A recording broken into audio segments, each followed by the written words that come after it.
Magandang umaga muli mga kapatid at it's good to be back after a week na hindi ko kayo nakasama. At ngayon, magpapatuloy na tayo at babalik na tayo sa ating pong series sa Book of Galatians at pinamagatan natin yung series natin na The Gospel of True Freedom. Buong Disyembre ay hindi po tayo nangaral dito sa ating pong series na ito dahil sa occasions. At ngayon, babalik na po tayo rito. At ngayon ay nasa ika-17 bahagi na tayo ng ating pong long journey in this book. Please now turn your Bible, Galatians 4, verses 12 to 20. Basahin ko po sa Tagalog. Galatians 4, 12 to 20. Mga kapatid, nakikiusap ako sa inyo, kayo'y maging kagaya ko, sapagkat ako'y naging katulad din ninyo, wala kayong ginawang masama sa akin. Nalalaman ninyo na dahil sa karamdaman ng katawan, ay una kong pinangaral sa inyo ang Ebanghelyo. Bagaman ang aking kalagayan ay naging isang pagsubok sa inyo, hindi ninyo ako hinamak o kinasuklaman, kundi tinanggap na gaya ng isang anghel ng Diyos, gaya ni Kristo Jesus. Nasaan na ngayon ang inyong kagandahang loob? Sapagkat ako'y nagpapatotoo sa inyo na kung maaari sana ay dinukit na ninyo ang inyong mga mata at ibinigay sa akin. Ako ba ngayon naging kaaway ninyo sa pagsasabi ko sa inyo ng katotohanan? Sila'y masigasig sa inyo, subalit hindi para sa mabuting layunin. Nais nilang ihiwalay kayo upang kayo maging masigasig sa kanila. Subalit, mabuti ang maging laging masigasig sa mabuting bagay at hindi lamang kapag ako'y kaharap ninyo. Minamahal kong mga anak, na para sa inyo ay muli akong nakaranas ng hirap ng panganganak hanggang si Kristo ay mabuo sa inyo.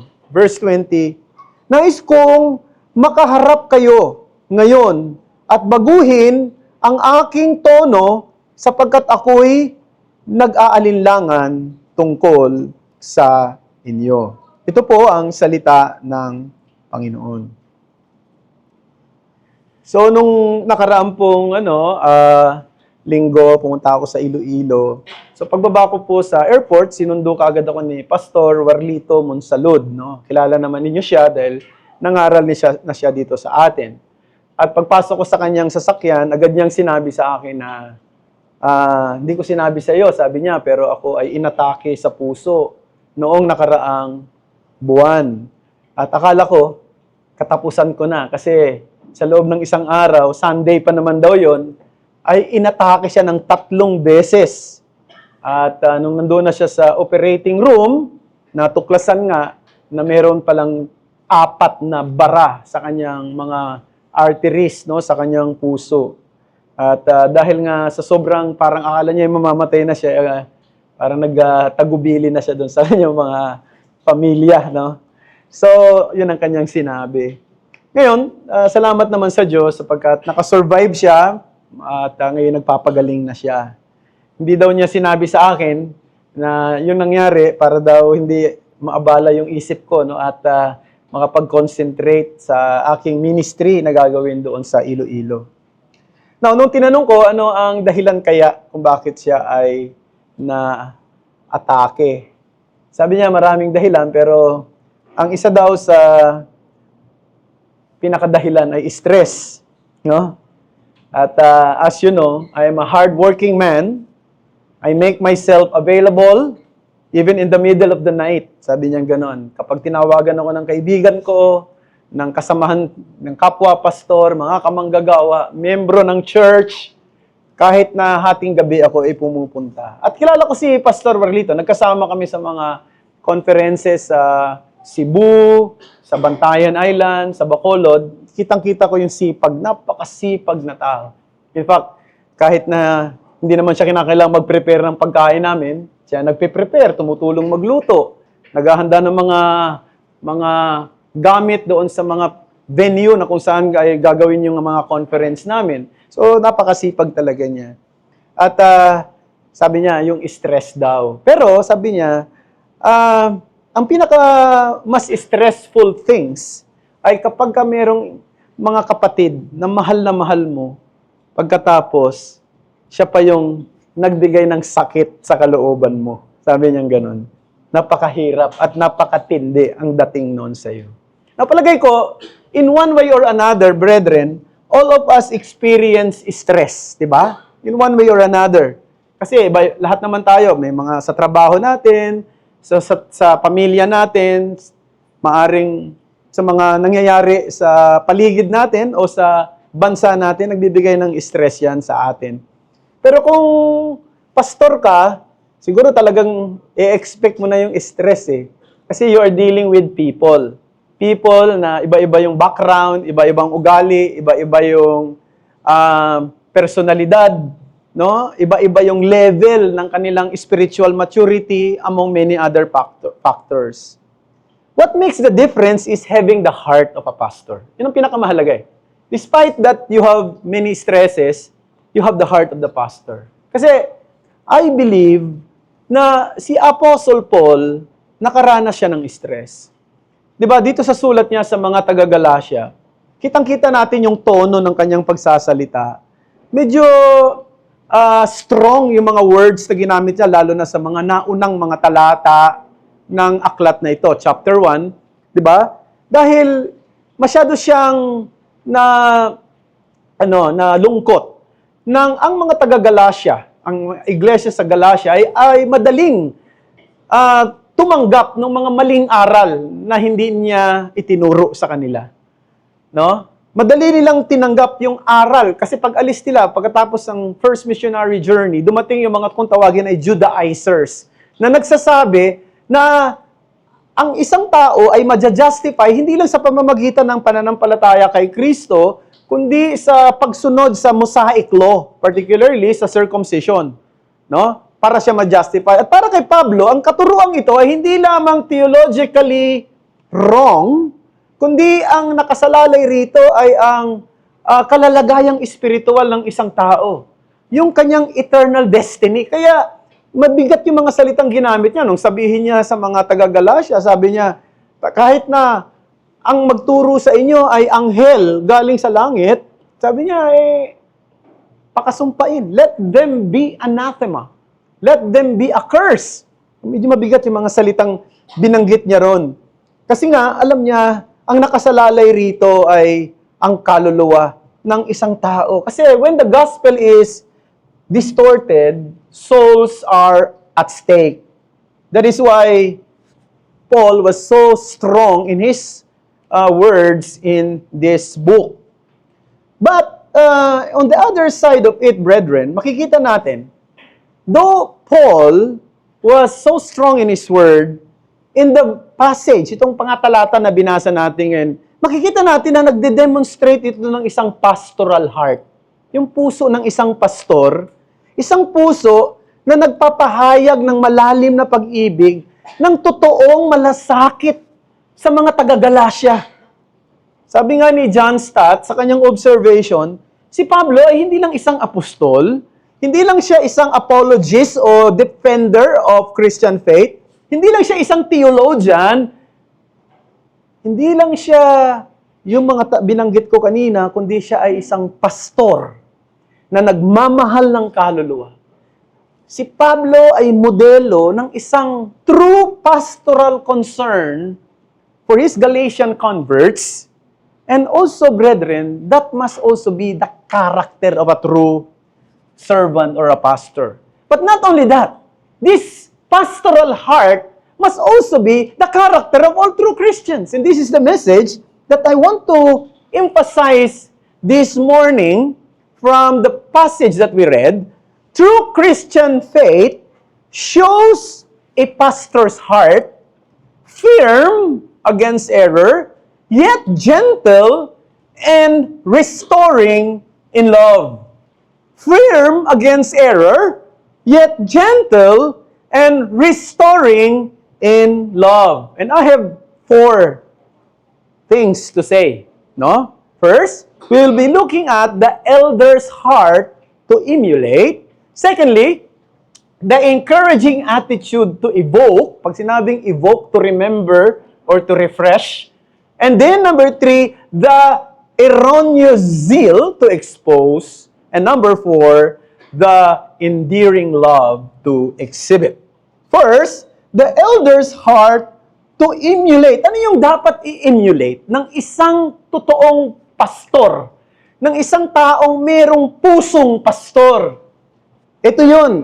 Earnest appeal for identification and imitation grounded in shared life in Christ.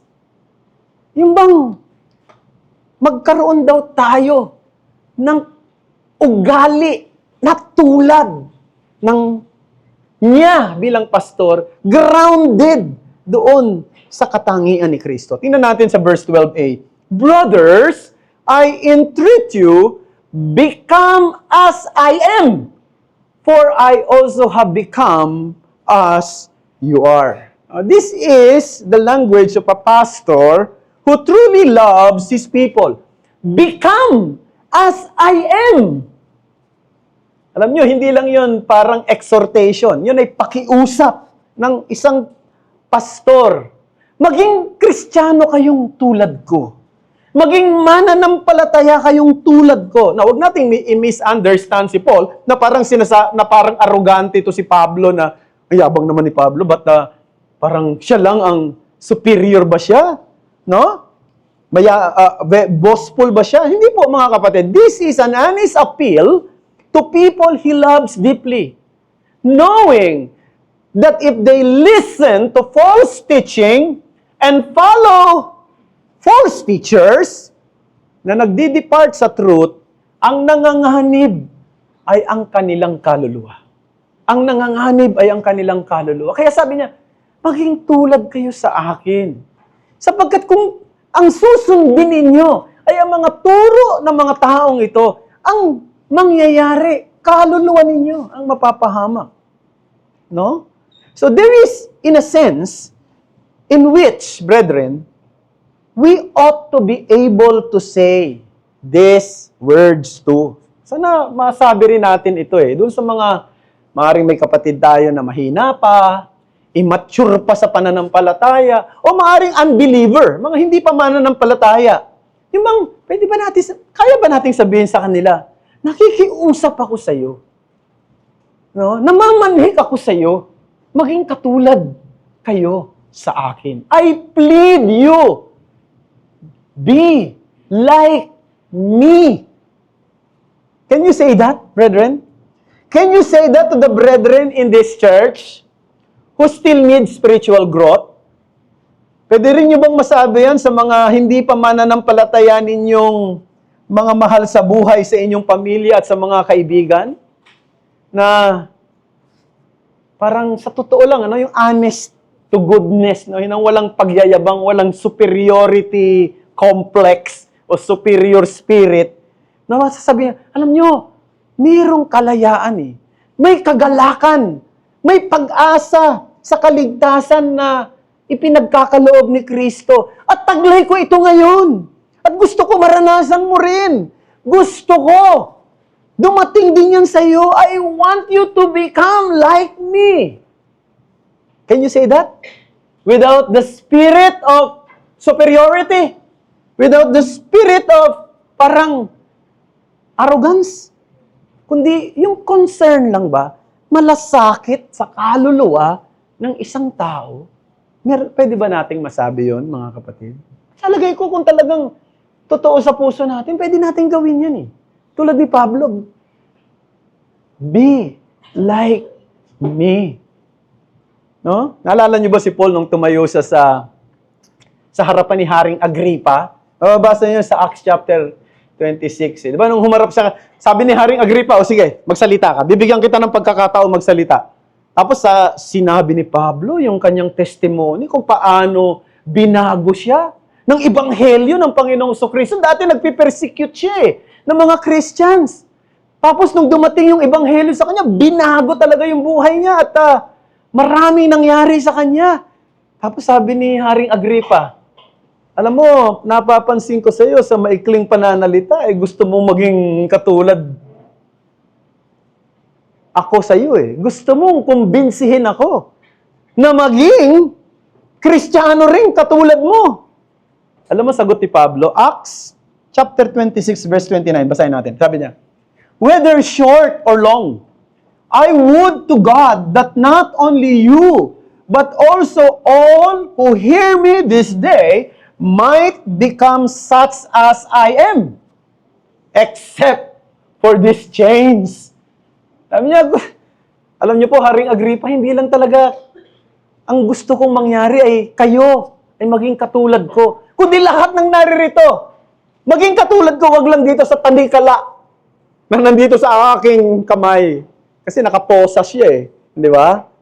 Isipin nyo nakaposas ka sa harapan ng hari, no? Ano ba dapat mong gawin sa harapan ng hari pag nakaposas ka? Hindi ba, pwede ang sabihin mo sa kanya, pwede ba, wala naman talaga akong ginagawang kasalanan eh. Palayain nyo na lang ako. No? Bigyan nyo na lang ako ng relief dito sa sufferings na nararamdaman ko. Siguro kung ilalagay natin sa panahon natin ngayon, tanggapin nyo na ako sa Witness Protection Program. Parang ganun, di ba? Pero dito ang makikita natin, sabi niya, maliban lang dito sa posas na nandito sa kamay ko, ang gusto ko, hindi lang po kayo, Haring Agripa, kundi lahat ng mga nakikinig sa akin, ay maging katulad ko na isang Kristiyano, isang mananampalataya. Meron ba tayong ganyang puso, mga kapatid? Doon sa mga taong nakakausap natin, sa mga taong nakikita natin, gusto kong maging katulad ninyo, ako.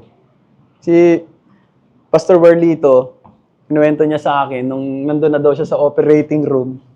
Kasi doon daw yung pinakamatinding atake nangyari doon sa operating room. Talaga daw, akala niya mamamatay na siya. Sabi niya daw sa mga doktor at saka yung mga intern, yung mga nurses na nandun, sabi niya, pwede bang mag-pray tayo ng maikli lang? Siyempre naman, sabi ng mga doktor, sige po. Pero sabi niya, hindi ko ipagpipray na lang na maging matagumpay yung operasyon na gagawin niya sa akin. Ipagpipray ko rin kayo na sana magkaroon kayo ng katiyakan ng kaligtasan ng tulad ng meron ako ngayon. At yun ang ipinagpray niya. Kaya dito makikita natin, mga kapatid, maaaring hindi tayo mga tulad ng ibang tao na may influensya sa mundo, no? Maaaring hindi tayo powerful or famous or wealthy o hindi tayo ganong matalino. Maraming mga intellectual na tao ngayon eh. Itong tawagin natin intellectually elite, no? Pero kilala natin si Kristo. Dahil kilala natin si Kristo, alam natin ang pagpapalang na kay Kristo. At ang desire natin, hindi lang tayo magtaglay nito. Maranasan din ito ng iba. Tanggapin din ito ng iba. Kaya nga, can you honestly say, no, na gusto niyong masabi doon sa mga tao sa paligid, I want you to become like me. I want you to be as I am in Christ. O doon sa mga kapatid natin na medyo, sabihin na natin, immature pa, no? Medyo hindi mo nakikita kulang pa sa paglago. Gusto mo sabihin sa kanya, I want you to become like me. Without the spirit of superiority and arrogance. So, yun ang una, mga kapatid. The elder's heart to emulate. Let's go to the second one. The encouraging attitude to evoke. Dito kasi si Pablo, binalikan niya yung dating ugali ng mga taga-Galacia. No? Maganda yung unang ugali nila eh. Ano yung ugali nila? Ito yung ugali nila. Yung gospel, the gospel warm and joyful devotion to Christ. Napaka-warm ng kanilang pagtanggap sa Ebanghelyo at masabi nating masigla yung devotion nila dati kay Kristo. Basahin natin verses 12b to 15. Sabi niya, you did me no wrong. You know it was because of a bodily ailment that I preached the gospel to you at first. And though my condition was a trial to you, you did not scorn or despise me, but received me as an angel of God, as Christ Jesus. What then has become of your blessedness? For I testify to you that if possible, you would have gouged out your eyes and given them to me. Now, isa-isay natin yung mga sinabi ni Paul. Sabi niya, you did me no wrong. Now, of course, alam natin, merong ginawang mali yung mga taga Galatia. Pero ang tinutukoy ni Pablo rito, I believe, yung dati nilang ugali. Nung dumating si Pablo roon, wala namang pinakitang pangit ang mga taga-Galatia. Walang mistreatment, walang rejection. Nung dumating si Paul doon at nangaral ng Ebanghelyo. Ang totoo pa, sinabi niya, alam niyo, nakarating ako sa lugar ng yung tinatawag na Galatian province of Galatia. Alam na natin yan, binanggit ko na sa inyo yung Southern Galatian theory, di ba? That was what? Iconium, Pisidian Antioch, Lystra, and Derbe. Ito yung mga pinuntahan ni Paul. Ang tawag doon, province of Galatia. Kaya nga, pansinin ninyo, nung sinulat ni Pablo, sabi, churches of Galatia. Hindi lang isa. So, ang ibig sabihin, nung unang dumating siya sa lugar na ito, ano yung naging... Mukhang merong nagagalit sa ating likuran.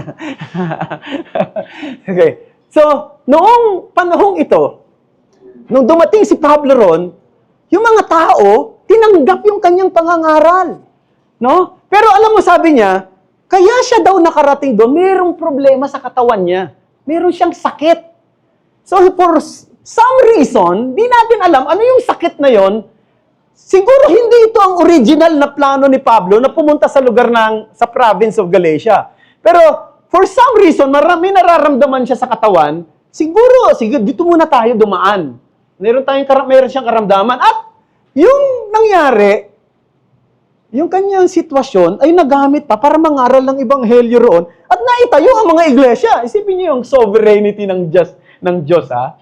Dito, ha? Mayroong touch of God's sovereignty rito. May sakit siya. O, hindi muna sila tumuloy doon sa kanilang pupuntahan.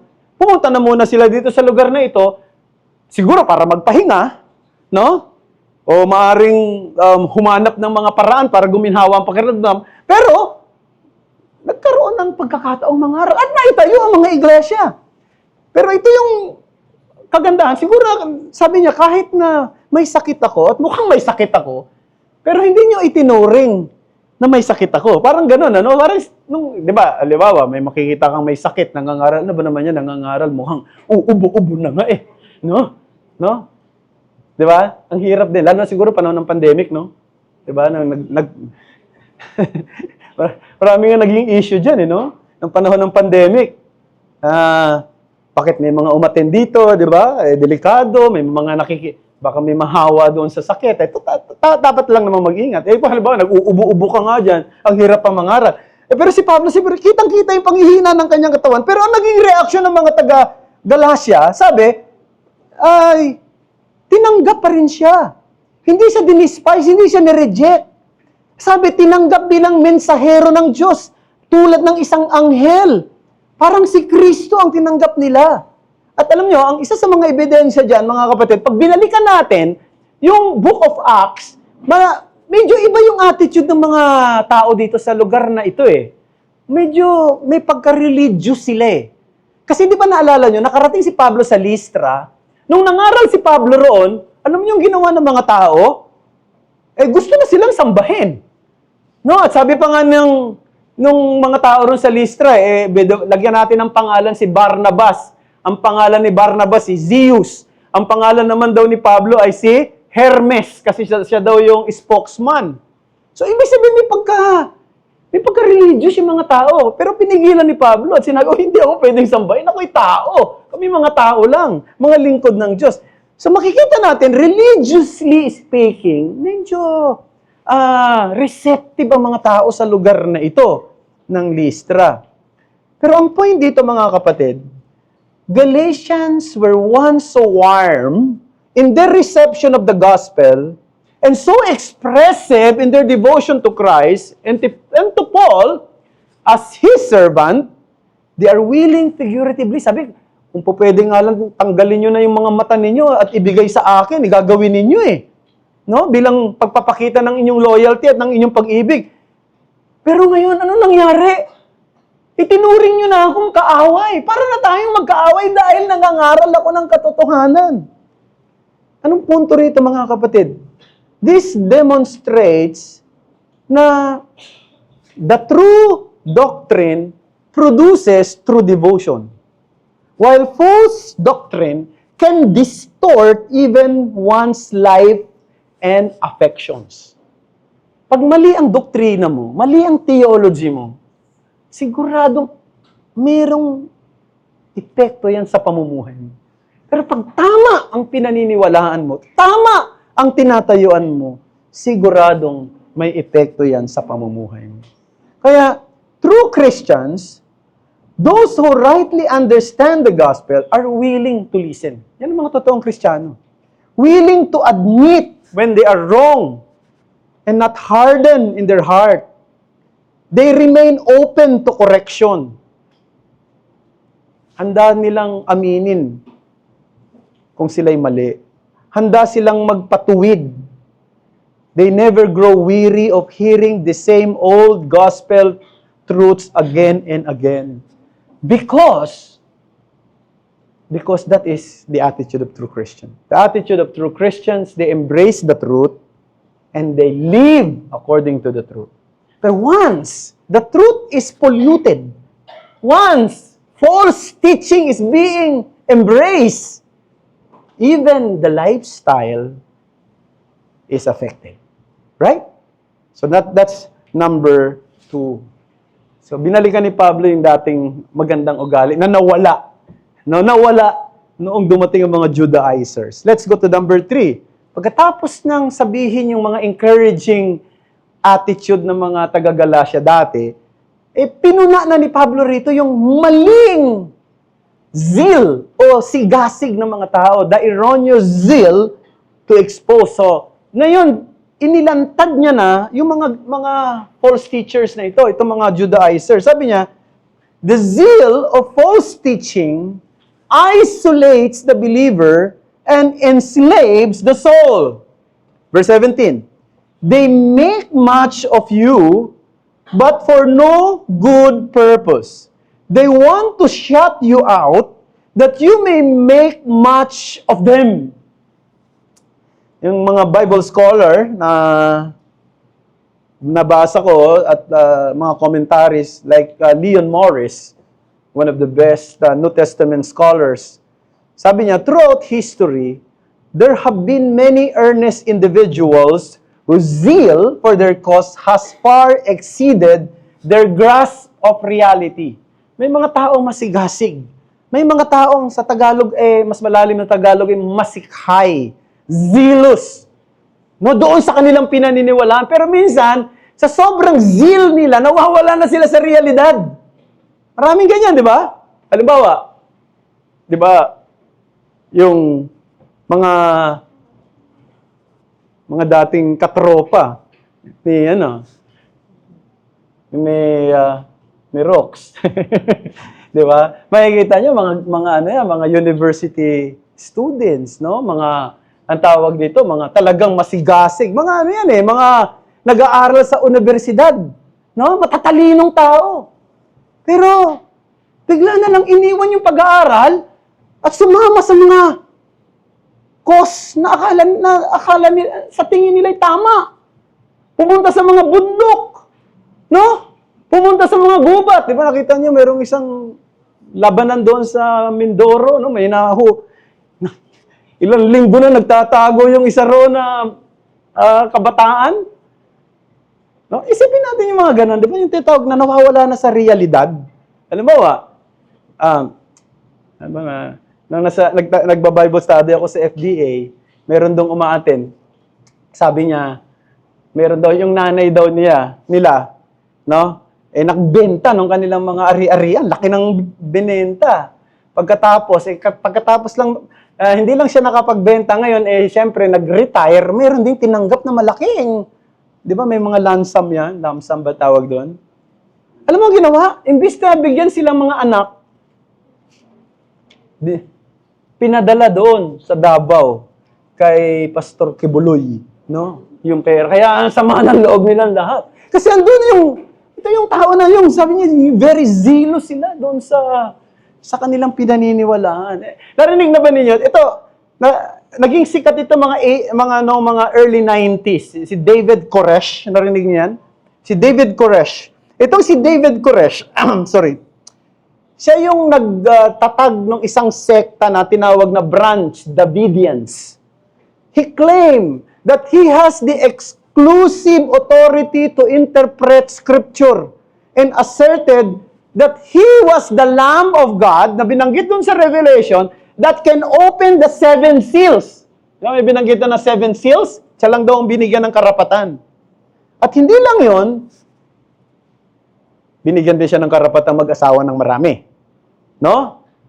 At alam niyo ba, mga kapatid, ang mga naging, sabihin na natin, mga concubine niya, ay mga underage girls, mga talagang mga babata pa talaga. At nahikayat niya, ang dami nila hinahikayat niya na sila ay pumunta, iwanan ng kanilang mga bahay, at pumunta doon sa isang remote place na pag-aari niya sa Waco, Texas, at doon sila. Doon sila nagsasama-sama, doon sila gumagawa ng kanilang mga worship, nagsasama-sama roon at nag-aaral ng salita ng Diyos. Iniwan yung kanilang mga bahay, mga pamilya to. Daan. Ilang daan sila na nandoon. At natapos lang yan, alala nyo, ng isang natatandaan ko, pinasok ng mga FBI agent yan, no? At umabot halos ng 1 buwan ang stand-off kasi may mga armas Maging sila may mga armas. At nung bandang huli, noong napasok na nila, napatay yata, mga umabot sa 80 plus ang namatay. At kasama si David Koresh. Isipin niyo yung tinatawag na zeal, yung sigasig sa mga bagay na sa tingin nila ay tama pero nawawala na sa realidad. This is exactly what the Judaizers did to Galatians. Ang sabi ni Paul, they want to shut you out as their leaders demanded obedience and sought to undermine the liberty of conscience. Alam niyo, yung sigasig mahalaga. Zeal is important. Pero dapat ito ay sigasig para sa katotohanan. Ang sigasig na walang kaalaman ay tulad sa isang sunog na hindi na kayang kontrolin pa. Di ba? Ganon yung zeal ng mga Judaizer. At yun ang ginawa niya sa mga taga-Galacia at in-expose ito ni Paul. Bahagi ng kanyang pagiging pastor ay expose ang kamalian ng mga turo nila. So, kita natin, unang-una, the elder's heart. Pangalawa, the encouraging attitude. Binalikan ni Paul. Tapos dito, in-expose niya yung maling sigasig ng mga nagtuturo ng labas doon sa itinuturo ng mga apostol. Ngayon naman, sa huli, tingnan natin the endearing love to exhibit. Verses 19 to 20.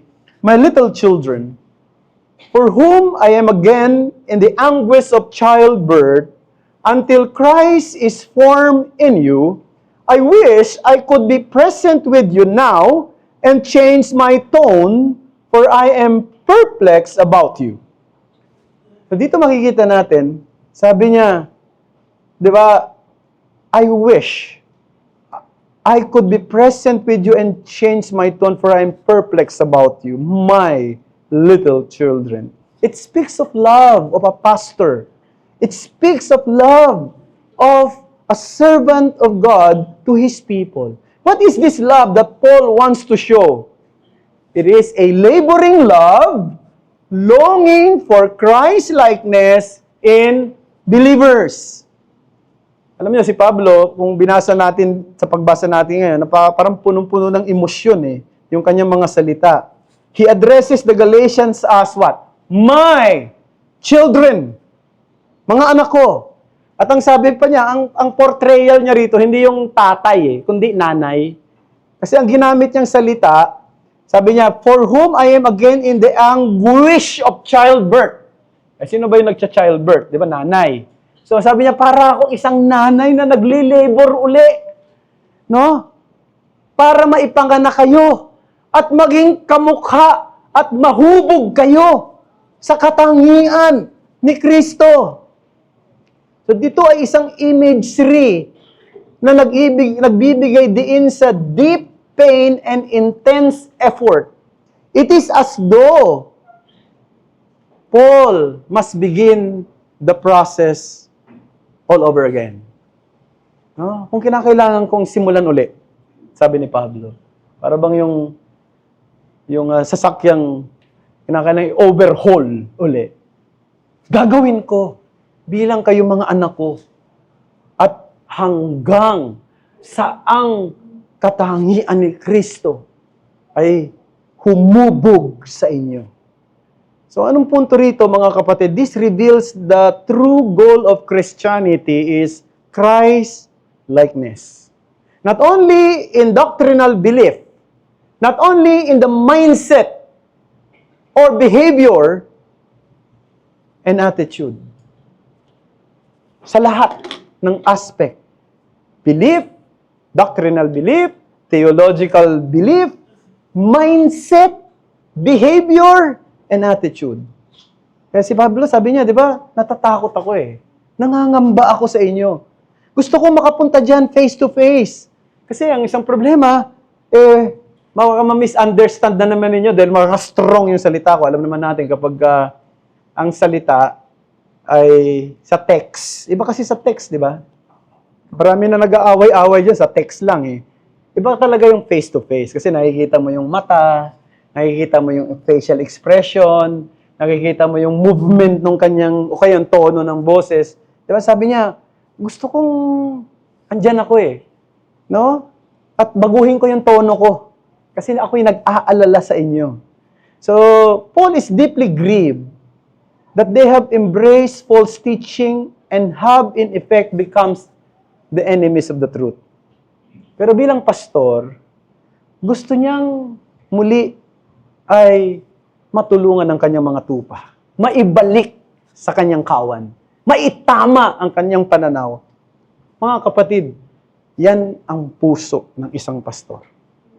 Yan ang puso ng isang pastor. Marami sa atin dito siguro hindi magiging pastor na katulad ko. Pero in one way or another, dapat lahat tayo may puso ng isang pastor. Ano yung puso ng pastor? Handang tumulong. Handang magmalasakit. Handang mag-restore. Handang magdisipulo. Kapag merong nadi-discourage, nagiging encourager siya. Kapag may naliligaw, hinahanap niya. Kapag may nagkakasala, lovingly and gently, pinakikiusapan niyang magsisi ng kasalanan. Kapag may nanghihina sa pananampalataya, pinaaalalahanan niya para muling sumigla ang kanyang paglilingkod kay Kristo. Sana lahat tayo rito, mga kapatid, sa SGCC, ay maging instrumento ng Diyos para sa ibang mga kapatid na kinakailangang manumbalik, kinakailangang maituwid, kinakailangang mapalakas, ma-encourage. Sana hindi tayo maging katitisuran sa iba. Ang puso ng isang pastor ay isang pusong handang tumulong, umalalay, magbigay ng pangalawang pagkakataon. At ito'y puso hindi lang ng isang pastor na may posisyon, kundi lahat ng Kristiyano dapat may ganitong puso. Kailangan ng mga tao si Kristo. Kailangan ng mga tao ang punong pastol na walang iba kundi si Kristo. At hindi lang pastor na katulad ko ang siyang magdadala nito, kundi lahat ng mga Kristiyano ay magdadala nito. Sapagkat si Kristo ang talagang kailangan natin. Siya ang ating ultimong pag-asa. Siya ang ating ultimong buhay. At kailangan ng mga Kristiyanong may pusong pastor para mahikayat ang mga tao kay Kristo. Manalangin tayo. Salamat sa iyo,